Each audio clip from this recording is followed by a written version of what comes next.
আল্লাহ তাআলার নামে। সূরা আল আম্বিয়া।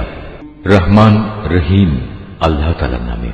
মানুষের হিসাব নিকাশের সময় কাছে এসে গেছে, অথচ তারা এখনো উদাসীনতার মাঝে নিমজ্জিত হয়ে সত্য বিমুখ হয়ে আছে। যখন তাদের কাছে তাদের মালিকের কোনো নতুন উপদেশ আসে, তখন মনে হয় তারা তা শুনছে, কিন্তু তারা তখনও নানা রকম অর্থহীন খেলায় মগ্ন থাকে। ওদের মন থাকে সম্পূর্ণ অমনোযোগী। যারা জালেম তারা গোপনে বলা বলি করে, এ মানুষটি তো তোমাদেরই মতো একজন মানুষ ছাড়া আর কিছুই নয়। তোমরা কি তারপরেও তার জাদুর ফাঁদে এসে যাবে? অথচ তোমরা তো সবকিছু দেখতে পাচ্ছ। সে বলল, আমার মালিক প্রতিটি কথা জানেন, তা আসমানে থাকুক কিংবা জমিনে, তিনি সব শোনেন, সব জানেন। তারা তো বরং কোরআনের ব্যাপারে বলে, এগুলো হচ্ছে অলীক স্বপ্ন মাত্র। সে নিজেই এসব উদ্ভাবন করেছে, কিংবা সে হচ্ছে একজন কবি। সে নবী হয়ে থাকলে আমাদের কাছে এমন সব নিদর্শন নিয়ে আসুক, যা দিয়ে পূর্ববর্তীদের পাঠানো হয়েছিল। এদের আগে এমন সব জনপদ আমি ধ্বংস করেছি, তার অধিবাসীরা এসব নিদর্শন দেখেও ঈমান আনেনি। এরা কি এখন ঈমান আনবে? তোমার পূর্বে আমি মানুষকেই সবসময় নবী বানিয়ে তাদের কাছে পাঠিয়েছি। তোমরা যদি বিষয়টি না জানো, তাহলে আগের কেতাবওয়ালাদের কাছে জিজ্ঞেস করো। আমি তাদের এমন সব দেহাবয়ব দিয়ে পয়দা করিনি যে তারা খেতে পারত না। তাছাড়া তারা কেউ এ দুনিয়ায় চিরস্থায়ী হয়েও থাকেনি। অতঃপর আমি আযাবের ওয়াদা সত্য প্রমাণিত করে দেখালাম। আযাব যখন এসে গেল, তখন আমি যাদের চাইলাম শুধু তাদেরই উদ্ধার করলাম, আর জালেমদের আমি সমূলে বিনাশ করে দিলাম।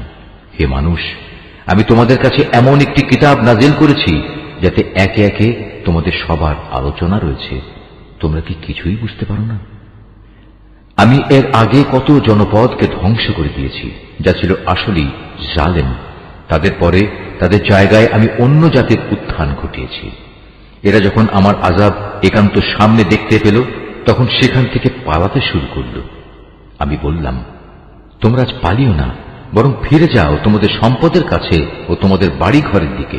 সম্ভবত তোমাদের কিছু জিজ্ঞাসাবাদ করা হবে। তারা বলল, হায় দুর্ভাগ্য আমাদের, আমরা সত্যি জালেম ছিলাম। অতঃপর তারা এই আহাজারি করতেই থাকলো, যতক্ষণ না আমি তাদের সমূলে ধ্বংস করে দিয়েছি। তারা হয়ে পড়ল কাটা ফসল ও নির্বাপিত আলোক রশ্মির মতো। আসমান, জমিন ও তাদের মধ্যবর্তী সব কিছুর কোনোটাই আমি খেল তামাশার জন্য পয়দা করিনি। আমি যদি নেহায়েত কোনো খেল তামাশার বিষয় বানাতে চাইতাম, তাহলে আমি আমার কাছে যা নিষ্প্রাণ বস্তু আছে তা দিয়েই এ সব কিছু বানিয়ে দিতাম। বরং আমি সত্যকে মিথ্যার উপর ছুঁড়ে মারি, অতঃপর সে সত্য এ মিথ্যার মগজ বের করে দেয়। এর ফলে যা মিথ্যা তার সাথে সাথে নিশ্চিহ্ন হয়ে যায়। দুর্ভোগ তোমাদের, তোমরা যা কিছু উদ্ভাবন করছো তা থেকে আল্লাহ তাআলা অনেক পবিত্র। আসমান সমূহ ও জমিনে যা কিছু আছে সবই তো তাঁর মালিকানাধীন। তাঁর একান্ত সান্নিধ্যে যেসব ফেরেশতারা আছে, তারা কখনো তার ইবাদত করতে অহংকার বোধ করে না। তারা কখনো ক্লান্তিও বোধ করে না। তারা দিবারাত্রি তাঁর পবিত্রতা ঘোষণা করে। তারা কখনো কোনো অলসতা করে না। এরা কি আল্লাহ তাআলার বদলে জমিনের কোনো কিছুকে মাবুদ বানিয়ে নিচ্ছে? এরা যাদের মাবুদ বানাচ্ছে, তারা কি মৃতকে জীবিত করতে পারবে? যদি আসমান জমিনে আল্লাহ তাআলা ব্যতীত আরো অনেক মাবুদ থাকত, তাহলে কবেই জমিন আসমানের উভয়টাই ধ্বংস হয়ে যেত। এরা যা কিছু বলে, আরশের মালিক আল্লাহ তাআলা সে সব কিছু থেকে পবিত্র ও মহান। তিনি যা কিছু করেন সে ব্যাপারে তাকে কোনো প্রশ্ন করা যায় না, বরং তাদেরই তাদের ক্রিয়াকলাপ সম্পর্কে প্রশ্ন করা হবে। এরা কি আল্লাহ তাআলা ছাড়া অন্য কাউকে মাবুদ বানিয়ে রেখেছে? হে নবী, তুমি বলো, তোমরা দলিল প্রমাণ উপস্থিত করো। আমার সাথীদের এ কিতাব কোরআন এবং আমার পূর্ববর্তীদের কিতাবসমূহ থেকে পারলে কোনো প্রমাণ উপস্থাপন করো। এদের অধিকাংশ মানুষই প্রকৃত সত্য জানে না, তাই সত্য থেকে এরা মুখ ফিরিয়ে নেয়। আমি তোমার আগে এমন কোন নবী পাঠাইনি যার কাছে ওহী পাঠিয়ে আমি একথা বলিনি যে আমি ছাড়া অন্য কোনো মাবুদ নেই এবং তোমরা সবাই আমারই ইবাদত করো। এই মূর্খ লোকেরা বলে, দয়াময় আল্লাহ তাআলা ফেরেশতাদের নিজের সন্তান বানিয়ে নিয়েছেন। তিনি এসব কথাবার্তা থেকে অনেক পবিত্র। বরং তারা হচ্ছে আল্লাহ তাআলার সম্মানিত বান্দা। তারা কখনো তার সামনে আগে বেড়ে কথা বলে না। তারা তো তার আদেশ অনুসারেই কাজ করে। তাদের সামনে পেছনে যা কিছু আছে তা সবই তিনি জানেন। তারা আল্লাহ তাআলার সমীপে শুধু সেসব লোকদের জন্যই কোন সুপারিশ করে যাদের প্রতি আল্লাহ তাআলা সন্তুষ্ট রয়েছেন। তারা নিজেরাও সবসময় তার ভয়ে ভীত সন্ত্রস্ত থাকে। যারা অহংকারী তাদের মধ্যে যদি কেউ একথা বলে আল্লাহ তাআলার বদলে আমিই হচ্ছি মাবুদ, তাহলে তাকে আমি জাহান্নামের কঠিন শাস্তি দেব। মূলত আমি জালেমদের এভাবেই শাস্তি দেই। এরা কি দেখে না আসমান সমূহ ও পৃথিবী একসময় ওতপ্রোতভাবে মিশেছিল, অতঃপর আমি এদের উভয়কে আলাদা করে দিয়েছি এবং আমি প্রাণবান সব কিছুই পানি থেকে সৃষ্টি করেছি। এসব জানার পরেও কি তারা ঈমান আনবে না? আমি জমিনের উপর সুদৃঢ় পাহাড় সমূহ রেখে দিয়েছি যেন তা ওদের নিয়ে এদিক সেদিক নড়াচড়া করতে না পারে। এছাড়াও আমি ওতে প্রশস্ত রাস্তা তৈরি করে দিয়েছি যাতে করে তারা তাদের নিজ নিজ গন্তব্যস্থলে পৌঁছতে পারে। আমি আকাশকে একটি সুরক্ষিত ছাদ হিসেবে তৈরি করেছি, কিন্তু এই নির্বোধ ব্যক্তিরা তার অসংখ্য নিদর্শনাবলী থেকে মুখ ফিরিয়ে নেয়। আল্লাহ তাআলাই রাত, দিন, সূরজ ও চাঁদকে পয়দা করেছেন। এদের প্রত্যেকেই মহাকাশের কক্ষপথে সাঁতার কেটে যাচ্ছে। হে নবী, আমি তোমার পূর্বেও কোনো মানব সন্তানকে অনন্ত জীবন দান করিনি। সুতরাং আজ তুমি মরে গেলে তুমি কি মনে করো তারা এখানে চিরজীবী হয়ে থাকবে? প্রতিটি জীবকেই মরণের স্বাদ গ্রহণ করতে হবে। হে মানুষ, আমি তোমাদের মন্দ ও ভালো এ উভয় অবস্থার মধ্যে ফেলেই পরীক্ষা করি, অতঃপর তোমাদের তো আমার কাছেই ফিরে আসতে হবে। কাফেররা যখন তোমাকে দেখে তখন মনে হয় তারা তোমাকে কেবল তাদের বিদ্রূপের পাত্র রূপে গ্রহণ করে। তারা তোমার দিকে ইশারা করে বলে, এ কি সে ব্যক্তি যে খারাপ কথা দিয়ে তোমাদের দেবদেবীদের মন্দভাবে স্মরণ সমালোচনা করে? অথচ এরা নিজেরাই দয়াময় আল্লাহ তাআলা স্মরণ অস্বীকার করে।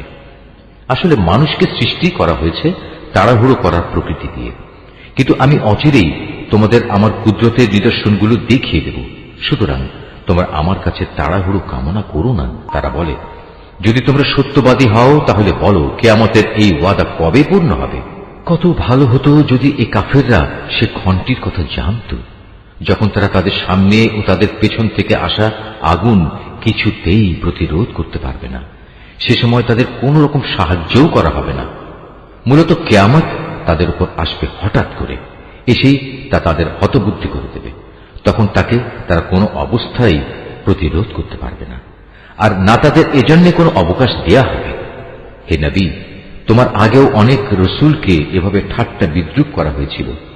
পরে দেখা গেল তারা যা নিয়ে ঠাট্টা বিদ্রূপ করেছিল তাই তাদের পরিবেষ্টন করে নিয়েছে। হে নবী, তুমি এদের জিজ্ঞেস করো, কে তোমাদের দয়াময় আল্লাহ তাআলার আযাব থেকে রক্ষা করবে, তা রাতের বেলায় আসুক কিংবা দিনের বেলায় আসুক। কিন্তু সে কথা না ভেবেই এরা নিজেদের মালিকের স্মরণ থেকে মুখ ফিরিয়ে রেখেছে। তবে কি তাদের আরো কোনো মাবুদ আছে যারা আমার আযাব থেকে তাদের বাঁচাতে পারবে? তারা তো নিজেদেরই কোনো সাহায্য করতে পারবে না, না তারা আমার কাছ থেকে সেখানে কোনো সাহায্যকারী পাবে। মূলত আমি এদের এবং এদের পিতৃপুরুষদের যাবতীয় ভোগ সম্ভার দান করে যাচ্ছিলাম, এবং এভাবে এদের উপর দিয়ে সমৃদ্ধির এক দীর্ঘ সময় অতিবাহিত হয়ে গেছে। এখন কি তারা দেখতে পাচ্ছে না আমি জমিনকে চারিদিক থেকে তাদের উপর সংকুচিত করে আনছি? তারপরেও কি তারা বিজয়ী হবে বলে আশা করে?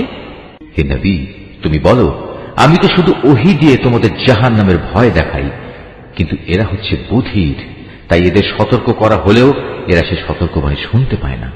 অথচ তোমার মালিকের আযাবের সামান্য কিছু অংশ যদি এদের স্পর্শ করে তখন এরা বলে উঠবে, হায় দুর্ভাগ্য আমাদের, আমরা সত্যি জালেম ছিলাম। কিয়ামতের দিন আমি ন্যায় বিচারের জন্য একটি মানদণ্ড স্থাপন করব। অতঃপর সেদিন কারো কোনো মানব সন্তানের উপরই কোন রকম জুলুম হবে না। যদি একটি শস্যদানা পরিমাণ কোনো আমলও তার কোথাও লুকিয়ে থাকে, হিসাবের পাল্লায় তা আমি যথার্থই এনে হাজির করব। হিসাব নেয়ার জন্য আমি যথেষ্ট। অবশ্য আমি মুসা ও হারুনকে ন্যায় অন্যায়ের ফয়সালাকারী একটি গ্রন্থ দিয়েছিলাম। পরহেজগার লোকদের জন্য দিয়েছিলাম আধারে চলার আলো ও জীবনে চলার উপদেশ। এটা তাদের জন্য যারা আল্লাহ তাআলাকে না দেখেও ভয় করে এবং তারা কিয়ামত সম্পর্কে ভীত সন্ত্রস্ত থাকে। আর এ হচ্ছে বরকতপূর্ণ উপদেশ।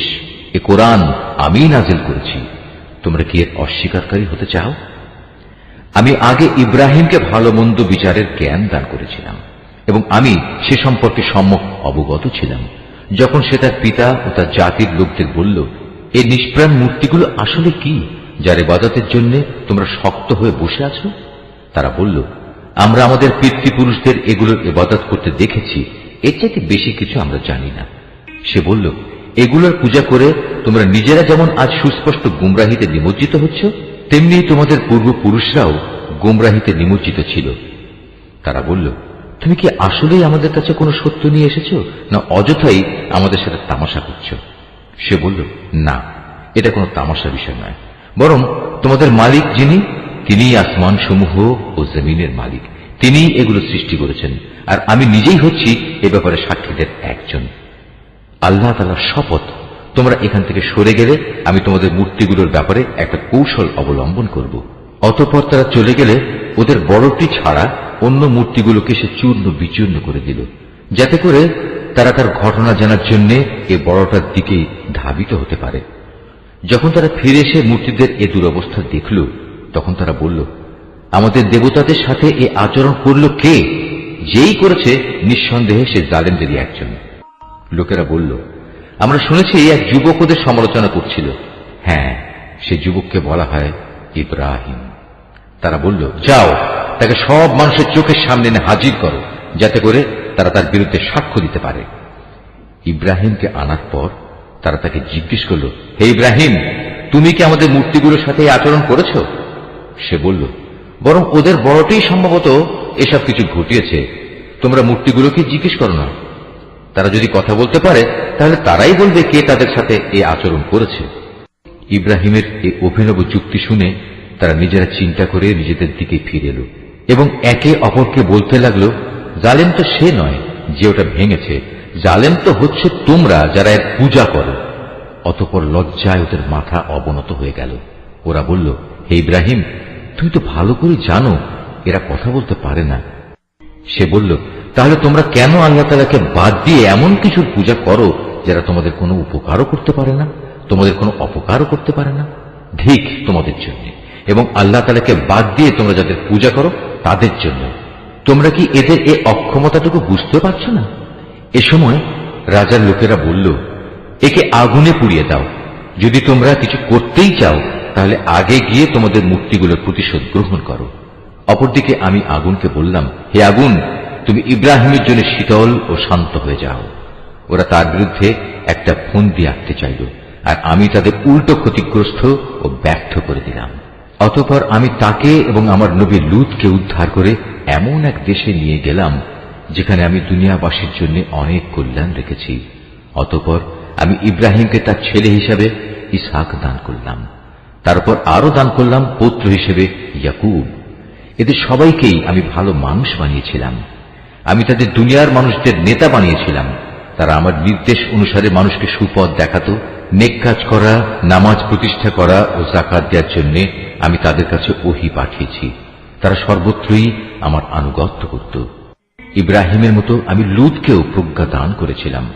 তাকেও আমি এমন একটি জনপদ থেকে উদ্ধার করে এনেছি যার অধিবাসীরা অশ্লীল কাজ করত। সত্যি তারা ছিল জঘন্য বদ ও গুনাহগার জাতি, আর আমি তাকে আমার অনুগ্রহ ভাজন করেছি।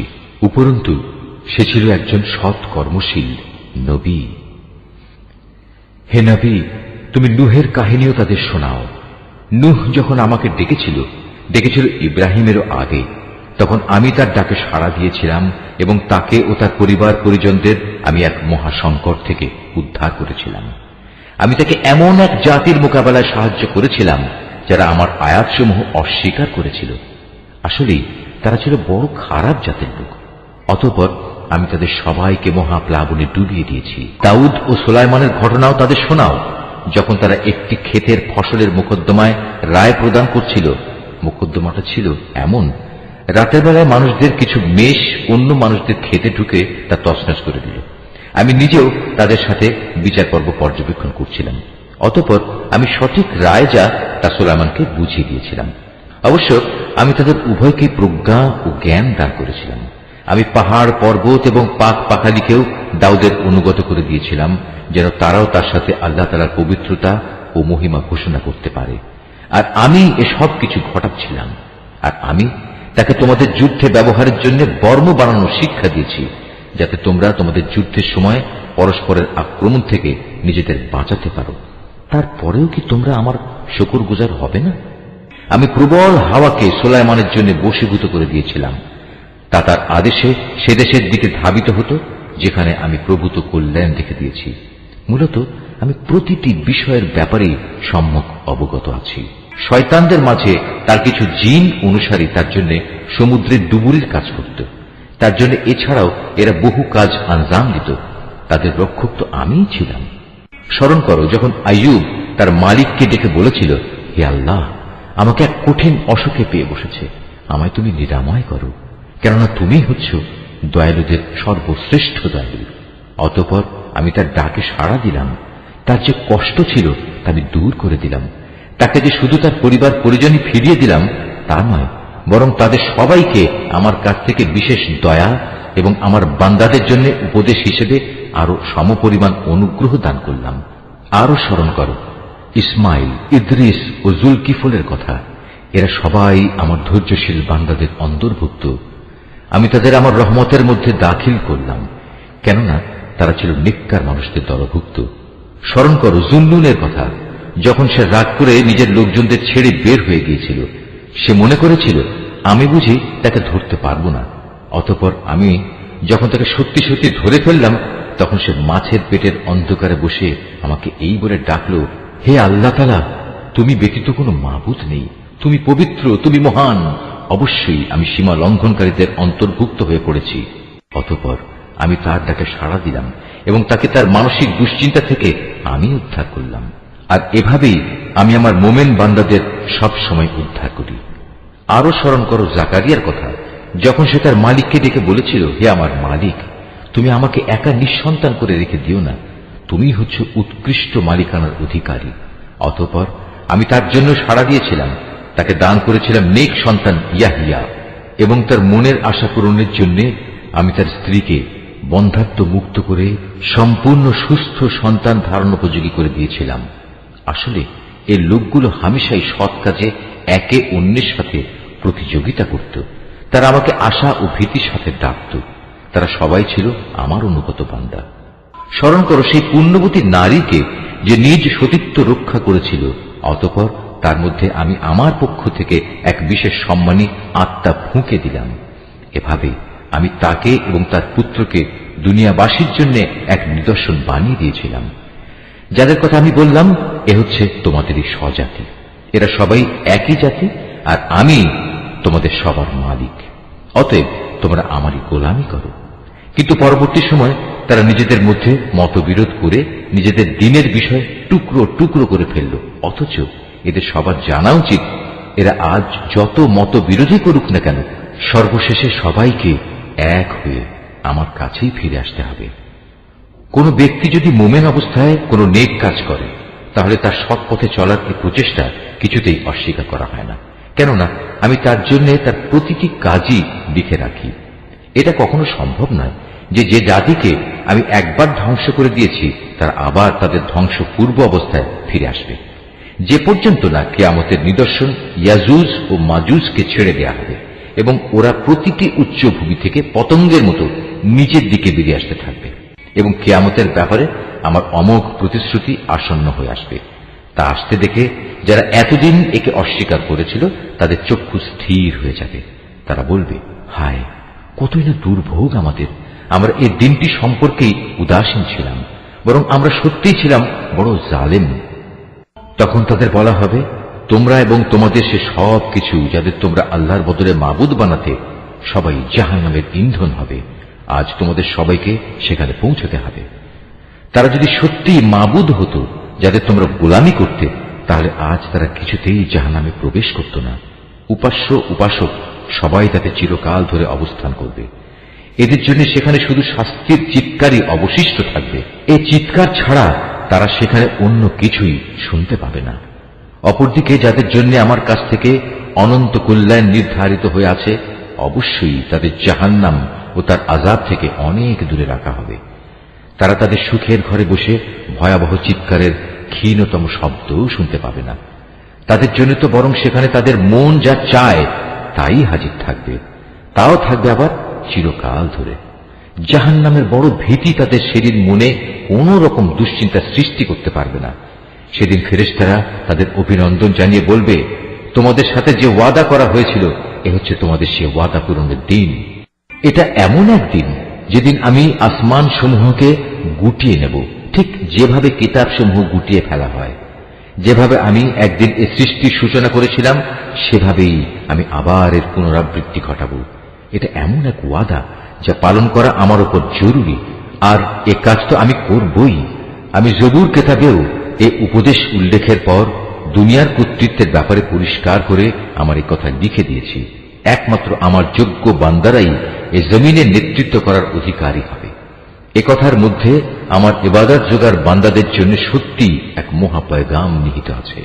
হে নবী, আমি তো তোমাকে সৃষ্টিকুলের জন্য রহমত বানিয়েই পাঠিয়েছি। তুমি এদের বলো, আমার উপর এই মর্মে ওহী পাঠানো হয়েছে যে তোমাদের মাবুদ একজনই। তোমরা কি তার অনুগত বান্দা হবে না?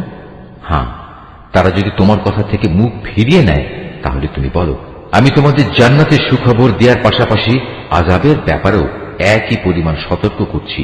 আমি নিজেও একথা জানি না যে আযাবের ওয়াদা তোমাদের কাছে করা হয়েছে তা আসলে কি খুব কাছে নাকি তা অনেক দূরে। একমাত্র তিনিই জানেন যা কিছু উচ্চস্বরে বলা হয় এবং তিনিই জানেন যা কিছু তোমরা অন্তরে গোপন করো। আমি জানি না অবকাশের এই সময়টুকু হতে পারে তোমাদের জন্য এক পরীক্ষা মাত্র, কিংবা হতে পারে সুনির্দিষ্ট কিছু সময়ের জন্য তোমাদের কিছু মাল সম্পদ দান করা। সর্বশেষে সে বলল, হে আমার মালিক, তুমি এদের ব্যাপারটা ন্যায়ের সাথে মীমাংসা করে দাও। হে মানুষ, তোমরা আল্লাহ সম্পর্কে যা কিছু কথা বানাচ্ছ সে সব কিছুর অনিষ্টের ব্যাপারে একমাত্র আমাদের মালিক দয়াময় আল্লাহ তাআলার কাছেই আশ্রয় চাওয়া যেতে পারে। সূরা আল হজ। রহমান রহিম আল্লাহ তাআলার নামে। হে মানুষ, তোমরা তোমাদের মালিককে ভয় করো, কেননা কিয়ামতের কম্পন হবে একটি ভয়ঙ্কর ঘটনা। সেদিন তোমরা দেখবে বুকের দুধ খাওয়াচ্ছে এমন প্রতিটি নারী ভয়াবহ আতঙ্কে তার দুগ্ধপোষ্যকে ভুলে যাবে। প্রতিটি গর্ভবতী নারী তার গর্ভস্থিত সন্তানের বোঝা ফেলে দেবে। মানুষকে যখন তুমি দেখবে তখন তোমার মনে হবে তারা বুঝি কিছু নেশাগ্রস্ত মাতাল, কিন্তু তারা আসলে কেউই নেশাগ্রস্ত নয়, বরং এটা হচ্ছে এক ধরনের আযাব। আল্লাহ তাআলার আযাব অত্যন্ত ভয়াবহ। মানুষের মধ্যে কিছু মূর্খ লোক আছে যারা না জেনে না বুঝে আল্লাহ তাআলার শক্তি ক্ষমতা সম্পর্কে তর্ক বিতর্ক করে এবং সে প্রতিটি বিদ্রোহী শয়তানের আনুগত্য করে।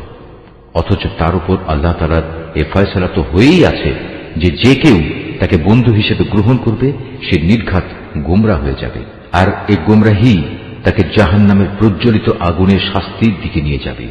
হে মানুষ, পুনরুত্থান দিবস সম্পর্কে যদি তোমাদের মনে কোনো সন্দেহ থাকে তাহলে তোমরা আমার সৃষ্টি প্রক্রিয়া ভেবে দেখো। আমি তোমাদের প্রথমত মাটি থেকে, অতঃপর শুক্র থেকে, অতঃপর রক্তপিণ্ড থেকে, তারপর মাংসপিণ্ড থেকে পয়দা করেছি, যা আকৃতি বিশিষ্ট হয়ে সন্তানে পরিণত হয়েছে কিংবা আকৃতি বিশিষ্ট না হয়ে নষ্ট হয়ে গেছে, যেন আমি তোমাদের কাছে আমার সৃষ্টি কৌশল প্রকাশ করে দিতে পারি। অতঃপর আরো লক্ষ্য করো, আমি শুক্র বিন্দু সমূহের মাঝে যাকে পূর্ণ মানুষ বানাতে চাই তাকে জরায়ুতে একটি সুনির্দিষ্ট সময় পর্যন্ত অবস্থান করাই। অতঃপর আমি তোমাদের একটি শিশু হিসেবে সেখান থেকে বের করে আনি। অতঃপর তোমরা তোমাদের পূর্ণ যৌবনে পদার্পণ করো। তোমাদের মধ্যে কেউ বয়ঃপ্রাপ্তির আগেই মরে যায়, আবার তোমাদের অকর্মণ্য বৃদ্ধ বয়স পর্যন্ত পৌঁছে দেওয়া হয়, যেন অনেক কিছু জানার পরেও তার অবস্থা এমন হয় সে কিছুই বুঝি এখন আর জানে না। সৃষ্টি প্রক্রিয়ার আরেকটি দিক দেখো, শুষ্ক ভূমি। অতঃপর আমি যখন তার উপর আসমান থেকে পানি বর্ষণ করি তখন তা সরস ফলে ফুলে তাজা হয়ে ওঠে। অতঃপর তা সর্বপ্রকার নয়নাভিরাম উদ্ভিদ উদ্গত করে। এগুলো এজন্যই ঘটে, আল্লাহ তাআলা হচ্ছেন অমোঘ সত্য। তিনি মৃতকে জীবন দান করেন এবং সব কিছুর উপর তিনি একক ক্ষমতাবান। অবশ্যই কিয়ামত আসবে, তাতে বিন্দু মাত্র সন্দেহ নেই। যারা কবরে শুয়ে আছে আল্লাহ তাআলা অবশ্যই তাদের পুনরুত্থিত করবেন। তারপরেও মানুষদের মধ্যে এমন কিছু আছে যে ব্যক্তি কোন রকম জ্ঞান, পথনির্দেশ ও দীপ্তিমান কেতাব প্রদত্ত তথ্য ছাড়াই আল্লাহ তাআলার ব্যাপারে ধৃষ্টতাপূর্ণ বিতণ্ডা শুরু করে, যাতে মানুষদের আল্লাহর পথ থেকে গোমরাহ করে দিতে পারে। যে ব্যক্তি এমন করে তার জন্য দুনিয়াতে রয়েছে লাঞ্ছনা ও অপমান। শুধু তাই নয়, কিয়ামতের দিন আমি তাকে জাহান্নামের আগুনের কঠিন শাস্তিও আস্বাদন করাবো। আমি তাকে বলবো, এ হচ্ছে তোমার সেই কর্মফল যা তোমার হাত দুটো আগেই এখানে পাঠিয়ে দিয়েছে। আর আল্লাহ তাআলা নিজ বান্দাদের প্রতি কখনো এত বড় জালেম নন। মানুষের মধ্যে এমন কিছু আছে যে ঈমানের একান্ত প্রান্ত সীমার উপর থেকে আল্লাহ তাআলার ইবাদত করে। যদি এতে তার কোনো পার্থিব উপকার হয় তাহলে সে ঈমানের ব্যাপারে নিশ্চিত হয়ে যায়, কিন্তু যদি কোনো দুঃখ কষ্ট তাকে পেয়ে বসে তাহলে তার মুখ পুনরায় কুফরির দিকে ফিরে যায়। এভাবে সে দুনিয়াও হারায় এবং আখিরাতও হারায়। আর এটা হচ্ছে আসলেই এক সুস্পষ্ট ক্ষতি। এই নির্বোধ ব্যক্তিরা আল্লাহর বদলে এমন কিছুকে ডাকে যা তার কোনো অপকারও করতে পারে না, উপকারও করতে পারে না। এটা হচ্ছে এক চরমতম গোমরাহী। ওরা এমন কিছুকে ডাকে যার ক্ষতি তার উপকারের চেয়ে বেশি নিকটতর। কত নিকৃষ্ট এদের অভিভাবক, কত নিকৃষ্ট সে অভিভাবকের সহচর। পক্ষান্তরে যারা আল্লাহ তাআলার উপর ঈমান আনে এবং নেক কাজ করে, আল্লাহ তাআলা তাদের এমন এক জান্নাতে প্রবেশ করাবেন যার পাদদেশে সুপেয় ঝর্ণাধারা প্রবাহিত হবে। অবশ্যই আল্লাহ তাআলা যা চান তাই করেন। যদি কেউ মনে করে আল্লাহ তাআলা যাকে নবুয়ত দিয়েছেন তাকে দুনিয়া ও আখিরাতে কোনো সাহায্যই করবেন না, তাহলে নিজের পরিতৃপ্তির জন্য সে যেন আসমান পর্যন্ত একটি রশি ঝুলিয়ে নেয়, অতঃপর আসমানে গিয়ে যেন ওহী আগমনের ধারা কেটে দিয়ে আসে। তারপর নিজেই যেন দেখে নেয় যে জিনিসের প্রতি তার এত আক্রোশ তার এই কৌশল তা দূর করতে পারে কিনা। এভাবেই সুস্পষ্ট নিদর্শনের মাধ্যমে আমি কোরআনটা নাজিল করেছি। আল্লাহ তাআলা যাকে চান সঠিক পথের হেদায়েত দান করেন। যারা আল্লাহর উপর ঈমান এনেছে, যারা ইহুদি হয়ে গেছে, যারা ছিল সাবী, যারা খ্রিস্টান ও অগ্নিপূজক, সর্বোপরি যারা আল্লাহর সাথে শিরক করেছে, কিয়ামতের দিন আল্লাহ তাআলা এদের সবার জান্নাত ও দোজখের ফয়সালা করে দেবেন। অবশ্যই আল্লাহ তাআলা প্রত্যেক বস্তুই পর্যবেক্ষণ করছেন। তুমি কি এ বিষয়টির প্রতি লক্ষ্য করনি? যত সৃষ্টি আসমান সমূহে আছে, যত আছে জমিনে, সব কিছুই আল্লাহ তাআলাকে সাজদা করছে। সাজদা করছে সূর্য, চন্দ্র, তারকারাজি, পর্বতসমূহ, বৃক্ষলতা, জমিনের উপর বিচরণশীল সব জীব জন্তু। সর্বোপরি মানুষের মধ্যেও অনেকে তাকে সাজদা করছে। এ মানুষদের অনেকের উপর নাফরমানির কারণে আল্লাহর আযাব অবধারিত হয়ে আছে। আসলে আল্লাহ তাআলা যাকে অপমানিত করেন তাকে সম্মান দেওয়ার কেউই থাকবে না। অবশ্যই আল্লাহ তাআলা তাই করেন যা তিনি ইরাদা করেন। এ হচ্ছে বিপরীতমুখী দুটো দল যারা নিজেদের মালিকের ব্যাপারে একে অন্যের সাথে বিতর্ক করল। অতঃপর এদের মধ্যে যারা আল্লাহ তাআলাকে অস্বীকার করে তাদের পরিধান করানোর জন্য আগুনের পোশাক কেটে রাখা হয়েছে। শুধু তাই নয়, তাদের মাথার উপর সেদিন প্রচন্ড গরম পানি ঢেলে দেওয়া হবে। তার ফলে যা কিছু তাদের পেটের ভেতর আছে তা সব এবং চামড়াগুলো গলে যাবে। তাদের শাস্তির জন্য সেখানে আরো থাকবে বড় বড় লোহার গদা। যখনই তারা দোজখের তীব্র যন্ত্রণায় অস্থির হয়ে তা থেকে বেরিয়ে আসতে চাইবে, তখনই তাদের পুনরায় ধাক্কা দিয়ে তাতে ঠেলে দেয়া হবে। বলা হবে, জ্বলনের প্রচন্ড যন্ত্রণা আজ তোমরা আস্বাদন করো। এরা ছিল বিতর্কের প্রথম দল যারা আল্লাহ তাআলাকে অস্বীকার করেছে। বিতর্কের দ্বিতীয় দল যারা আল্লাহ তাআলার উপর ঈমান এনেছে এবং নেক কাজ করেছে, আল্লাহ তাআলা অবশ্যই তাদের এমন এক জান্নাতে প্রবেশ করাবেন যার তলদেশে অমেয় ঝর্ণাধারা প্রবাহমান থাকবে, যেখানে তাদের সোনার কাঁকন ও মুক্তা দিয়ে বানানো মালা দ্বারা অলঙ্কৃত করা হবে। উপরন্তু সেখানে তাদের পোশাক হবে রেশমের। এসব পুরস্কার তাদের এ কারণেই দেয়া হবে যে দুনিয়ায় তাদের ভালো কথার দিকে হিদায়াত করা হয়েছিল এবং মহাপ্রশংসিত আল্লাহ তাআলার পথ তাদের দেখানো হয়েছিল এবং তারা যথাযথ তা মেনেও নিয়েছিল। যারা নিজেরা কুফরি করে এবং অন্যদেরও আল্লাহর পথে চলতে বাধা দেয় মানুষদের মসজিদুল হারামের তাওয়াফ ও জিয়ারত থেকে, যাকে আমি স্থানীয় অস্থানীয় নির্বিশেষে সব মানুষের জন্য একই রকম মর্যাদার স্থান বানিয়েছি, এমন লোকদের মনে রাখতে হবে যারা তাতে হারাম শরীফে ইচ্ছাপূর্বক দ্বীন বিরোধী কাজ করবে। আমিও তাদের সবাইকে কঠিন আযাব আস্বাদন করাবো। হে নবী, স্মরণ করো যখন আমি ইব্রাহিমকে এই কাবা ঘর নির্মাণের জন্য স্থান ঠিক করে দিয়েছিলাম, তখন তাকে আদেশ দিয়েছিলাম, আমার সাথে অন্য কাউকে শরীক করো না। আমার এই ঘরকে তাদের জন্য পবিত্র রেখো যারা এর তাওয়াফ করবে যারা এখানে নামাজের জন্য দাঁড়াবে, রুকু করবে, সাজদা করবে। তাকে আরো আদেশ দিয়েছিলাম, তুমি মানুষদের মাঝে হজের ঘোষণা প্রচার করে দাও, যাতে করে তারা তোমার কাছে পায়ে হেঁটে ও সর্বপ্রকার দুর্বল উটের পিঠে আরোহণ করে ছুটে আসে দূর দূরান্তের পথ অতিক্রম করে, যাতে করে তারা তাদের নিজেদেরই ফায়দার জন্য সময় মতো এখানে এসে হাজির হয় এবং নির্দিষ্ট দিনসমূহে কোরবানি করার সময় তার উপর আল্লাহ তাআলার নাম নেয়, যা তিনি তোমাদের দান করেছেন। অতঃপর কোরবানির এই গোশত থেকে কিছু তোমরা নিজেরা খাবে, দুস্থ এবং অভাবগ্রস্তদেরও তার কিছু অংশ দিয়ে আহার করাবে। অতঃপর তারা যেন এখানে এসে তাদের যাবতীয় ময়লা কালিমা দূর করে, নিজেদের মানতসমূহ পুরা করে, বিশেষ করে এ প্রাচীন ঘরটির তাওয়াফ করে। এ হচ্ছে কাবা ঘর বানানোর উদ্দেশ্য। যে কেউই আল্লাহ তাআলার নির্ধারিত পবিত্র অনুষ্ঠানমালার সম্মান করে, এটা তার জন্য তার মালিকের কাছে একটি উত্তম কাজ বলে বিবেচিত হবে। একথা মনে রেখো, সেসব জন্তু ছাড়া যাদের কথা কোরআনে উল্লেখ করা হয়েছে, অন্য সব চতুষ্পদ জন্তুই তোমাদের জন্য হালাল করা হয়েছে। অতএব তোমরা এখন মূর্তি পূজার অপবিত্রতা থেকে বেঁচে থেকো এবং বেঁচে থেকো সব ধরনের মিথ্যা কথা থেকে। আল্লাহ তাআলার প্রতি নিষ্ঠাবান হও, তার সাথে কাউকে শরীক করো না। আর যে ব্যক্তি আল্লাহ তাআলার সাথে অন্য কাউকে শরীক করে, তার অবস্থা হচ্ছে সে যেন আসমান থেকে ছিটকে পড়ল, অতঃপর মাঝপথেই কোনো পাখি যেন তাকে ছোঁ মেরে নিয়ে গেল, কিংবা আসমান থেকে জমিনে পড়ার আগেই বাতাস তাকে উড়িয়ে নিয়ে দূরের কোনো অজ্ঞাতনামা স্থানে ফেলে দিল, যেখানে কিছুই সে দেখতে পেল না। এ তো মুশরিকদের পরিণাম। অপরদিকে কেউ আল্লাহ তাআলার নিদর্শন সমূহকে সম্মান করলে তা তার অন্তরের পরহেজগারির মধ্যেই শামিল হবে। হে মানুষ, এসব পশু থেকে তোমাদের জন্য এক নির্দিষ্টকাল পর্যন্ত নানাবিধ উপকার গ্রহণ করার ব্যবস্থা রয়েছে।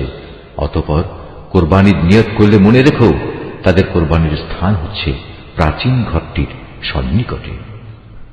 প্রত্যেক জাতির জন্য আমি পশু কোরবানির এই নিয়ম করে দিয়েছি, যাতে করে সেই জাতির লোকেরা সেসব পশুর উপর আল্লাহ তাআলার নাম নেয় যা তিনি তাদের দান করেছেন। সুতরাং তোমাদের মাবুদ তো হচ্ছেন একজন, অতএব তোমরা তাঁরই সামনে আনুগত্যের মাথা নত করো। হে নবী, তুমি আমার বিনীত বান্দাদের সাফল্যের সুসংবাদ দাও। এ বিনীত বান্দা হচ্ছে তারা যাদের সামনে আল্লাহ তাআলার নাম স্মরণ করা হলে ভয়ে তাদের অন্তরাত্মা কেঁপে ওঠে। যত বিপদ মুসিবত তাদের উপর আসুক না কেন, যারা তার উপর ধৈর্য ধারণ করে, নামাজ প্রতিষ্ঠা করে, সর্বোপরি আমি তাদের যে রিজিক দান করেছি তা থেকে তারা আমারই পথে ব্যয় করে। আমি তোমাদের জন্য কোরবানির উটগুলোকে আল্লাহ তাআলার নির্ধারিত নিদর্শন সমূহের মধ্যে শামিল করেছি। এতেই তোমাদের যাবতীয় মঙ্গল নিহিত রয়েছে। অতএব কোরবানি করার সময় তাদের সারিবদ্ধভাবে দাঁড় করিয়ে তাদের উপর আল্লাহ তাআলার নাম নাও।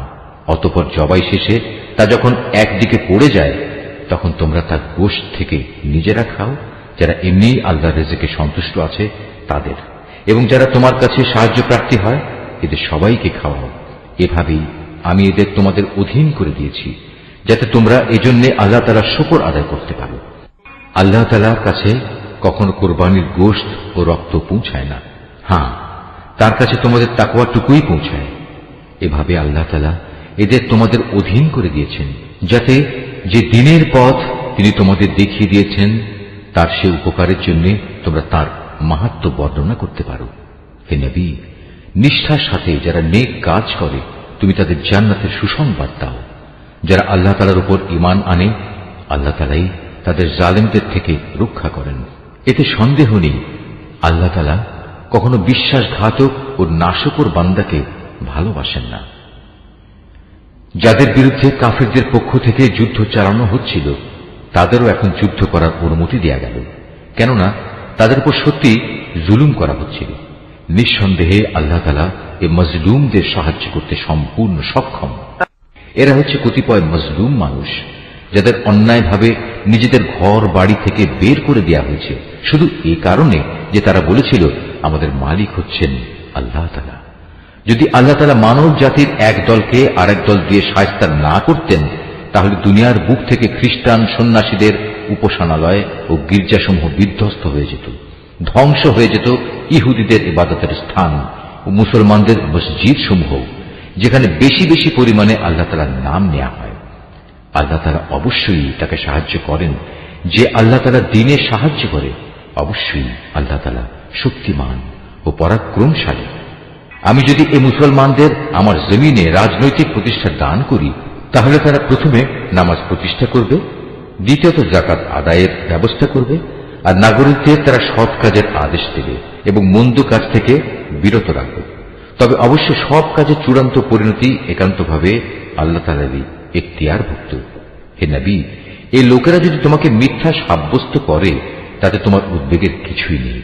এদের আগে নূহের জাতি, আদ ও সামুদের লোকেরাও তাদের নবীদের মিথ্যা সাব্যস্ত করেছিল। ইব্রাহিমের জাতি এবং লূতের জাতিও তাই করেছিল। আরো করেছে মাদিয়ানের অধিবাসীরা। মুসাকেও মিথ্যাবাদী বলা হয়েছে। তারপরেও আমি এই কাফেরদের ঢিল দিয়ে রেখেছিলাম। অতঃপর সময় এসে গেলে আমি তাদের ভীষণভাবে পাকড়াও করেছি। কি ভয়ঙ্কর ছিল আমার সে আযাব! আমি ধ্বংস করেছি আরো অনেক জনপদ যার অধিবাসীরা ছিল জালেম। অতঃপর তা বিধ্বস্ত হয়ে মুখ থুবড়ে পড়ে থাকল। কত কূপ পরিত্যক্ত হয়ে পড়ল, কত শখের সুন্দর প্রাসাদ বিরান হয়ে ধ্বংসস্তূপে পরিণত হয়ে গেল। এরা কি জমিনে ঘুরে ফিরে এগুলো পর্যবেক্ষণ করেনি? পর্যবেক্ষণ করলে এদের অন্তর এমন হবে যা দ্বারা এরা তা বুঝতে পারবে, তাদের কান এমন হবে যা দ্বারা তারা শুনতে পারবে। আসলে অবোধ নির্বোধের চোখ তো কখনো অন্ধ হয়ে যায় না। অন্ধ হয়ে যায় সেই অন্তর যা মনের ভিতরে লুকিয়ে থাকে। হে নবী, এরা তোমার কাছে আযাবের ব্যাপারে তাড়াহুড়ো করে। তুমি বলো, আল্লাহ তাআলা কখনো তার ওয়াদার বরখেলাপ করেন না। তোমার মালিকের কাছে যা একদিন, তা তোমাদের গণনার 1000 বছরের সমান। আরো কত জনপদ ছিল, তাদের আমি প্রথম দিকে ঢিল দিয়ে রেখেছিলাম, অথচ তারা ছিল জালেম। অতঃপর এক সময় আমি তাদের কঠিন পাকড়াও করেছিলাম। পরিশেষে সবাইকে আমার কাছেই ফিরে আসতে হবে। হে নবী, তুমি বলো, হে মানুষ, আমি তো তোমাদের জন্য আযাবের একজন সুস্পষ্ট সতর্ককারী মাত্র। যারা আল্লাহর উপর ঈমান আনে এবং সে অনুযায়ী নেক কাজ করে, তাদের জন্য রয়েছে আল্লাহ তাআলার ক্ষমা ও সম্মানজনক জীবিকা। অপরদিকে যারা আমার আয়াতসমূহ ব্যর্থ করে দেওয়ার চেষ্টা করে, তারাই জাহান্নামের অধিবাসী হবে। হে নবী, আমি তোমার আগে এমন কোন নবী কিংবা রসুলই পাঠাইনি যারা এই ঘটনার সম্মুখীন হয়নি যে যখন সে নবী আল্লাহর আয়াতসমূহ পড়ার আগ্রহ প্রকাশ করল, তখন শয়তান তার সে আগ্রহের কাজে কাফেরদের মনে সন্দেহ ঢেলে দেয়নি। অতঃপর আল্লাহ তাআলা শয়তানের নিক্ষিপ্ত সন্দেহগুলো মিটিয়ে দেন এবং নিজের আয়াতসমূহকে আরো মজবুত করে দেন। আল্লাহ তাআলা সব কিছু জানেন, তিনি হচ্ছেন বিজ্ঞ কুশলী। এটা এই কারণে যেন আল্লাহ তাআলা এর মাধ্যমে শয়তানের প্রক্ষিপ্ত সন্দেহগুলোকে সেসব মানুষের পরীক্ষার বিষয়ে বানিয়ে দিতে পারেন যাদের অন্তরে আগে থেকে মুনাফিকের ব্যাধি আছে। উপরন্তু যারা একান্ত পাষাণ হৃদয়, অবশ্যই এই জালেমরা অনেক মতবিরোধ ও সন্দেহে নিমজ্জিত হয়ে আছে। এটা এই কারণে যাদের আল্লাহ তাআলার কাছ থেকে জ্ঞান দেয়া হয়েছে, তারা যেন জানতে পারে এটাই যা তুমি পড়লে তোমার মালিকের পক্ষ থেকে আসা সত্য। অতঃপর তারা যেন তাতে পুরোপুরি ঈমান আনে এবং তাদের মন যেন সেদিকে আরো আকৃষ্ট হয়ে পড়ে। অবশ্যই আল্লাহ তাআলা ঈমানদারদের সঠিক পথে পরিচালিত করেন। যারা আল্লাহ তাআলাকে অস্বীকার করে, তারা এই কোরআনের ব্যাপারে সন্দেহ পোষণ করা থেকে কখনো বিরত হবে না, যতক্ষণ না একদিন আকস্মিকভাবে তাদের উপর কিয়ামত এসে পড়বে, অথবা তাদের উপর একটি অবাঞ্ছিত ও ভয়ঙ্কর দিনের আযাব আসবে। সেদিন চূড়ান্ত বাদশাহী হবে একমাত্র আল্লাহ তাআলার। তিনি তাদের সবার মাঝে ফয়সালা করবেন। অতঃপর যারা তাঁর উপর ঈমান এনেছে এবং সে মোতাবেক নেক কাজ করেছে, তারা সেদিন নিয়ামতে পরিপূর্ণ জান্নাতে অবস্থান করবে।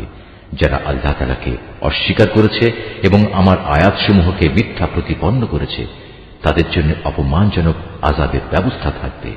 যারা আল্লাহ তাআলার পথে তাঁরই সন্তুষ্টির জন্য নিজেদের ভিটে মাটি ছেড়ে গেছে, পরে আল্লাহর পথে নিহত হয়েছে কিংবা এমনি মৃত্যুবরণ করেছে, অবশ্যই আল্লাহ তাআলা কিয়ামতের দিন তাদের উত্তম রিজিক দান করবেন।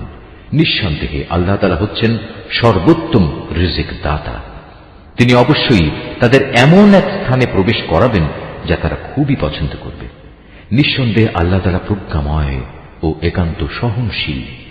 এটা হচ্ছে তাদের প্রকৃত অবস্থা। অপরদিকে কোনো ব্যক্তি দুশমনকে যদি ততটুকুই কষ্ট দেয় যতটুকু কষ্ট তাকে দেয়া হয়েছিল, তার সাথে যদি তার উপর বাড়াবাড়িও করা হয়, তাহলে আল্লাহ তাআলা অবশ্যই এই মজলুম ব্যক্তির সাহায্য করবেন। নিঃসন্দেহে আল্লাহ তাআলা মানুষের পাপ মোচন করেন এবং তাদের ক্ষমা করে দেন। এ হচ্ছে আল্লাহর নিয়ম। আল্লাহ তাআলা রাতকে দিনের মধ্যে আবার দিনকে রাতের মধ্যে ঢুকিয়ে দেন। অবশ্যই আল্লাহ তাআলা সবকিছু শোনেন, সবকিছুই দেখেন। এটা হচ্ছে আল্লাহর নিয়ম। আল্লাহ তাআলাই হচ্ছেন একমাত্র সত্য। প্রয়োজন পূরণের জন্য যাদের এরা আল্লাহ তাআলার বদলে ডাকে তা সম্পূর্ণ বাতিল ও মিথ্যা, এবং আল্লাহ তাআলাই হচ্ছেন সমুচ্চ, তিনি হচ্ছেন মহান। তুমি কি তাকিয়ে দেখোনি আল্লাহ তাআলা কিভাবে আসমান থেকে পানি বর্ষণ করেন, অতঃপর এ পানি পেয়ে জমিন সবুজ শ্যামল হয়ে ওঠে? নিশ্চয়ই আল্লাহ তাআলা স্নেহপরায়ণ, তিনি তাদের যাবতীয় সূক্ষ্ম বিষয়ের খবর রাখেন। আসমান সমূহ ও জমিনে যেখানে যা কিছু আছে সবই তাঁর জন্য। আল্লাহ তাআলা হচ্ছেন সব ধরনের অভাব মুক্ত ও যাবতীয় প্রশংসার একমাত্র মালিক। তুমি কি দেখতে পাও না আল্লাহ তাআলা কিভাবে এ জমিনে যা কিছু আছে তাকে এবং সমুদ্রে বিচরণশীল জলযানকে নিজের আদেশক্রমে তোমাদের অধীন করে দিয়েছেন? তিনি আসমানকে ধরে রেখেছেন যাতে করে তা জমিনের উপর পড়ে না যায়, কিন্তু তার আদেশের সাথে যখন পড়ে যাবে সেটা হবে ভিন্ন কথা। অবশ্যই আল্লাহ তাআলা মানুষদের সাথে স্নেহপ্রবণ ও দয়াবান। তিনি তোমাদের জীবন দান করেছেন, অতঃপর তিনি তোমাদের মৃত্যু দেবেন, পুনরায় তিনি তোমাদের জীবন দান করবেন। মানুষ আসলেই অতিমাত্রায় অকৃতজ্ঞ, তারা সবাই ভুলে যায়। প্রত্যেক জাতির জন্যই আমি ইবাদতের কিছু আচার অনুষ্ঠান ঠিক করে দিয়েছি যা তারা পালন করে। অতএব এ ব্যাপারে তারা যেন অবশ্যই তোমার সাথে কোনো তর্ক না করে। মানুষদের তুমি তোমার মালিকের দিকে ডাকতে থাকো, অবশ্যই তুমি সঠিক পথের উপর রয়েছ। তারপরেও তারা যদি তোমার সাথে বাক বিতণ্ডা করে তাহলে তুমি বলে দাও, তোমরা আমার সাথে যা কিছু করছো আল্লাহ তাআলা তা ভালো করেই জানেন। তোমরা যেসব বিষয় নিয়ে নিজেদের মধ্যে মতবিরোধ করছো, কিয়ামতের দিন আল্লাহ তাআলা তোমাদের মধ্যকার সেসব বিষয়ের চূড়ান্ত ফয়সালা করে দেবেন। তুমি কি জানো না আসমান ও জমিনে যা কিছু আছে আল্লাহ তাআলা তার সম্পর্কে সম্যক অবগত রয়েছেন। এর সবকিছু একটি কিতাবে সংরক্ষিত রয়েছে। এই সংরক্ষণ প্রক্রিয়াটা আল্লাহ তাআলার কাছে অত্যন্ত সহজ একটি কাজ। তারপরেও তারা আল্লাহ তাআলাকে বাদ দিয়ে এমন সব কিছুর গোলামি করে যার সমর্থনে আল্লাহ তাআলা কোনো দলিল প্রমাণ নাজিল করেননি এবং যে ব্যাপারে তাদের নিজেদের কাছেও কোনো জ্ঞান নেই। বস্তুত সীমা লঙ্ঘনকারীদের জন্য কিয়ামতের দিন কোনোই সাহায্যকারী থাকবে না। হে নবী, যখন এদের সামনে আমার সুস্পষ্ট আয়াতসমূহ তেলাওয়াত করা হয় তখন তুমি কাফিরদের চেহারায় তীব্র অসন্তোষ দেখতে পাবে। অবস্থা দেখে মনে হয় যারা তাদের সামনে আয়াত তেলাওয়াত করছে এরা বুঝি এখনই তাদের উপর হামলা করবে। হে নবী, তুমি এদের বলো, আমি কি তোমাদের এর চাইতে মন্দ কিছু সংবাদ দেব? তা হচ্ছে জাহান্নামের আগুন। আল্লাহ তাআলা যার ওয়াদা করেছেন তাদের সাথে যারা আল্লাহ তাআলাকে অস্বীকার করে, আবাসস্থল হিসেবে তা কত নিকৃষ্ট। হে মানুষ, তোমাদের জন্য এখানে একটি উদাহরণ পেশ করা হচ্ছে, কান পেতে তা শোনো। আল্লাহ তাআলা ছাড়া তোমরা যাদের ডাকো তারা তো কখনো ক্ষুদ্র একটি মাছিও তৈরি করে দেখাতে পারবে না, যদি এ কাজের জন্য তারা সবাই একত্রিতও হয়।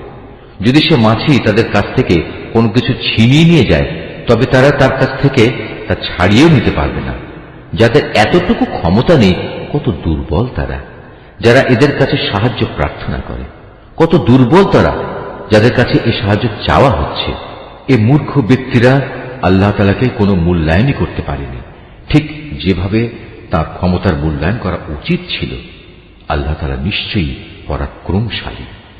আল্লাহ তাআলা তার ওহী বহন করার জন্য ফেরেশতাদের মধ্যে থেকে বাণীবাহক মনোনীত করেন।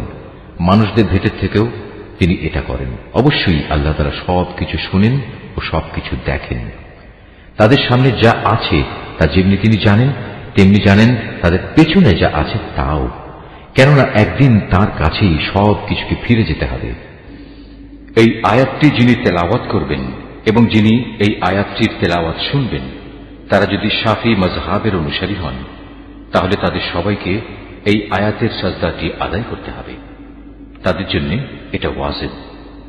হে মানুষ, যারা ঈমান এনেছো, তোমরা আল্লাহ তাআলার সামনে রুকু করো, সাজদা করো এবং তোমাদের মালিকের যথাযথ ইবাদত করো। নেক কাজ করতে থাকো, আশা করা যায় এতে করে তোমরা মুক্তি পেয়ে যাবে। আর আল্লাহ তাআলার পথে তোমরা জিহাদ করো, যেমনি তার জন্য জিহাদ করা তোমাদের উচিত। তিনি দুনিয়ার নেতৃত্বের জন্য তোমাদেরই মনোনীত করেছেন এবং এই জীবন বিধানের ব্যাপারে তিনি তোমাদের উপর সংকীর্ণতা রাখেন। তোমরা প্রতিষ্ঠিত থেকো তোমাদের আদি পিতা ইব্রাহিমের দ্বীনের উপর। সে আগেই তোমাদের মুসলিম নাম রেখেছিল। এর কোরআনের মধ্যেও তোমাদের এ নামই দেয়া হয়েছে, যেন তোমাদের রাসূল তোমাদের মুসলিম হবার উপর সাক্ষ্য প্রদান করতে পারে, আর তোমরাও দুনিয়ার গোটা মানব জাতির উপর আল্লাহর দ্বীনে সাক্ষ্য প্রদান করতে পারো। অতএব নামাজ প্রতিষ্ঠা করো, যাকাত আদায় করো এবং আল্লাহ তাআলার রশি শক্তভাবে ধারণ করো। তিনিই হচ্ছেন তোমাদের একমাত্র অভিভাবক। কত উত্তম অভিভাবক তিনি, কত উত্তম সাহায্যকারী তিনি। নিশ্চয়ই আল্লাহ যা বলেছেন সত্য বলেছেন।